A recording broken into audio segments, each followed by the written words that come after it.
माझं नाव पद्मा करुणाकर नायर. मी केरळावरून पुण्यात आले, पुण्यातून मिशिगनला आले.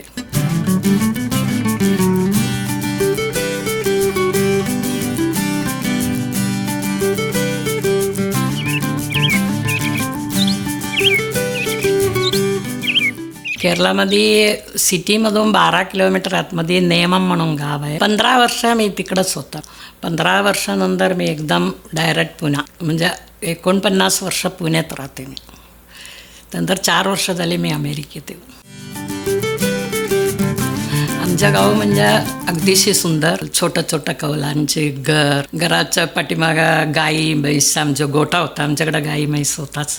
चारही ठिकाणी हरियालय, हिरवा पाणी पाणी पाणी. 12 किलोमीटरमध्ये त्रिवेंद्रम सिटी आहे. त्रिवेंद्रम सिटीमध्ये पद्मनाभस्वामी टेम्पल आहे, खूपच मोठं टेम्पल. त्रिवेंद्रममध्ये कधी जाताना ट्रेन दिसायची, मला फार आवडायची. आपण ट्रेनमध्ये कधी बसू. मी 7वीतला गेलेला होता. ते झाल्यानंतर माझं लग्न झालं, मी पुण्यात सेटलमेंटच झालं.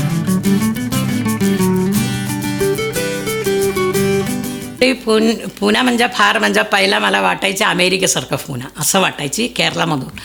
म्हणून मी लग्नात मी काही उच्चार वगैरे केला. मला पुण्यात जायला मिळालं आनंद खूप. आजकाल लोक अमेरिका लंडन कसं जाते, तसं मला वाटते मला पुण्यात जायला मिळालं. दोन्ही ठिकाणी वड्याचं झाड, म्हणजे फर्ग्युसन कॉलेज स्वतः म्हणजे रोडमध्ये इतकं सुंदर दिसायची. थंड हवा पाट्यापाट्या यायची, आजकाल येत नाही. आणि सकाळी नाश्ता कधी म्हणजे आमच्या घरी केला नाही. रुपाली, वैशाली, अमरपाली आहे, तिथून घ्यायची गरम गरम 50 पैशाला एक डोसा.